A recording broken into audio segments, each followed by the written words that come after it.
Hello, welcome to Circular Grace. I'm Denise and I'm going to share another reading from the Gospel according to Mark from the King James Version. My last video I read chapter 3, so let's jump into chapter 4, verse 1. And he began again to teach by the seaside, and there was gathered unto him a multitude, so that he entered into a ship and sat in the sea, and the whole multitude was by the sea on the land. And he taught them many things by parables, and said unto them in his doctrine, Hearken, behold, there went out a sower to sow. And it came to pass, as he sowed, some fell by the wayside, and the fowls of the air came and devoured it up. And some fell on stony ground, where it had not much earth, and immediately it sprang up, because it had no depth of earth. But when the sun was up, it was scorched, and because it had no root, it withered away. And some fell among thorns, and thorns grew up and choked it, and it yielded no fruit. And other fell on good ground, and did yield fruit, that sprang up and increased, and brought forth some 30, and some 60, and some 100. And he said unto them, He that hath ears to hear, let him hear. And when he was alone, they that were about him with the 12 asked of him the parable. And he said unto them, Unto you it is given to know the mystery of the kingdom of God, but unto them that are without, all these things are done in parables, that seeing they may see and not perceive, and hearing they may hear and not understand, lest at any time they should be converted, and their sins should be forgiven them. And he said unto them, Know ye not this parable? And how will ye know all parables? The sower soweth the word. And these are they by the wayside, where the word is sown. But when they have heard, Satan cometh immediately, and taketh away the word that was sown in their hearts. And these are they likewise which are sown on stony ground, who, when they have heard the word, immediately receive it with gladness, and have no root in themselves, and so endure but for a time. Afterward, when affliction or persecution ariseth for the word's sake, immediately they are offended. And these are they which are sown among thorns, such as hear the word, and the cares of the world, and the deceitfulness of riches, and the lusts of other things entering in, choke the word, and it becometh unfruitful. And these are they which are sown on good ground, such as hear the word, and receive it, and bring forth fruit, some 30-fold, some 60, as some 100. And he said unto them, Is a candle bought to be put under a bushel, or under a bed, and not to be set on a candlestick? For there is nothing hid which shall not be manifested, neither was anything kept secret, but that it should come abroad. If any man have ears to hear, let him hear. And he said unto them, Take heed what ye hear. With what measure ye mete, it shall be measured to you, and unto you that hear shall more be given. For he that hath, to him shall be given, and he that hath not, from him shall be taken even that which he hath. And he said, So is the kingdom of God, as if a man should cast seed into the ground, and should sleep, and rise night and day, and the seed should spring and grow up. He knoweth not how. For the earth bringeth forth fruit of herself, first the blade, then the ear, after that the full corn in the ear. But when the fruit is brought forth, immediately he putteth in the sickle, because the harvest is come. And he said, Whereunto shall we liken the kingdom of God?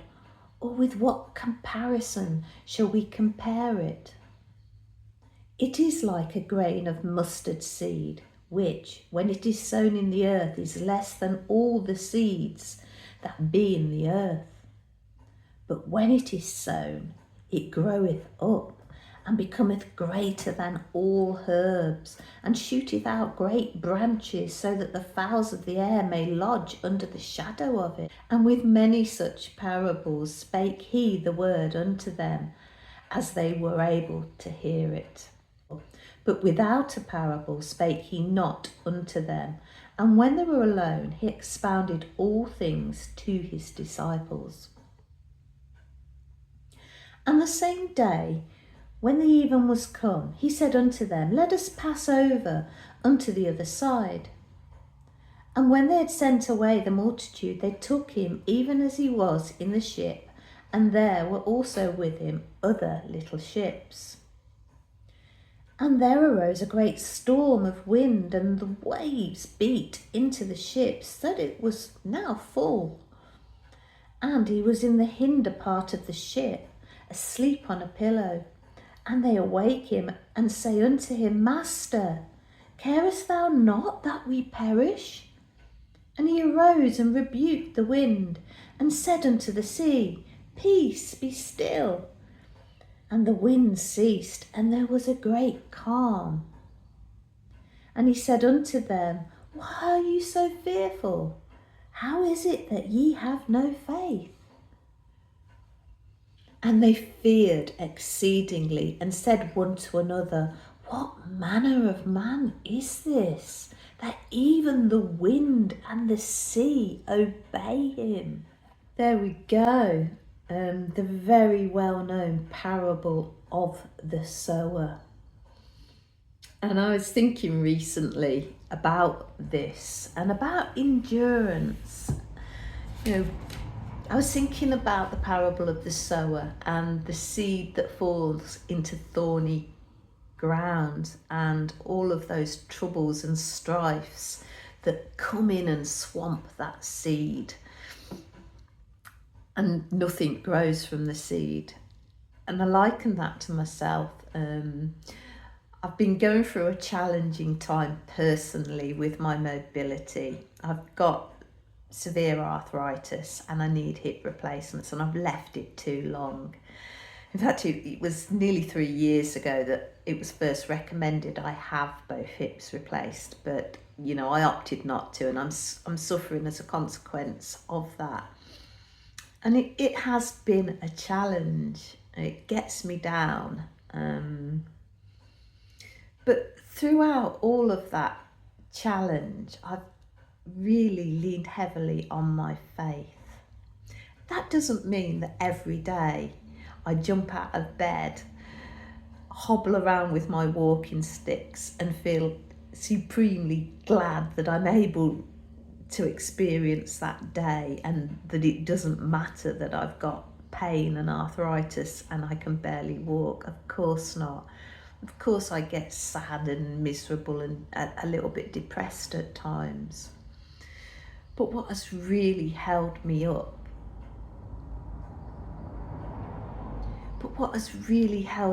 over these last few years, is that when it all feels too much, when I feel that I'm at the end of my tether, I've always turned to God in prayer, and I cry out, give me strength.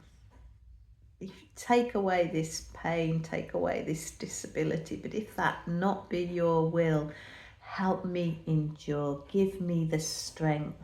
And I cannot describe how many times we're talking 3 years, so that prayer has sang out many, many, many times, and I can hand on heart say that God has always instantly responded. I have received that extra strength, that extra endurance that I needed to push on.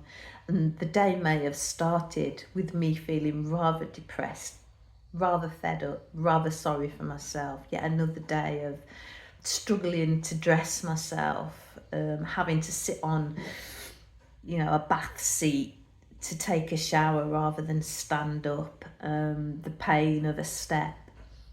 And I felt maybe, legitimately a little bit sorry for myself at the situation. And after that pain, I'm given that endurance and that strength. I'm still hobbling. I'm still struggling to get dressed. I've still got the pain with each step. But somehow, instead, I've got a smile on. Instead of the depression and the misery and the self-reflection, instead of the instead of the misery, what I have instead is a smile on my face, and I'm able to jump into all of the things I can still do, all of the jobs I can still complete. And it doesn't bother me on that particular day that doing the hoovering is going to take me all day instead of the half an hour it used to. And that has become a pattern with me. I plod on, and when it all gets too much, I say to God, it's all too much today. I'm like a leaky sieve. You keep topping me up with all this strength, faith and endurance, and it all keeps flowing out of me, and I'm empty again. But God delivers every single time. He lifts me up. Replaces that attitude of misery with an attitude of joy and faith. And for me, it's miraculous, because it doesn't come from you. It's not me making a supreme effort. It's not me saying, pull yourself together, cheer up. No, because after prayer, it's like someone's magically changed me. And of course, that's what it is. It's a gift from God. It's a blessing from God. And so over these 3 years, my strength, faith and trust in the Lord has grown exponentially with every single time that I have cried out during the suffering and experienced that miraculous transformation of attitude almost immediately. As I pray, my strength and trust in the Lord has grown. And that just puts me in mind of that parable of the sower. Our struggles and our suffering is a way of God cementing in our faith and enables us to grow in our faith. And that's when the seed falls into that rich ground of our salvation. So I'll leave it there for now and add the written commentaries onto my blog on my website. There's a link to my website in the channel bio, but I'll also add a link in a comment underneath this video. So go along if you want to find out more about these wonderful verses. So I do recommend diving into some commentaries on these chapters. Anyway, for now, take care. Bye-bye.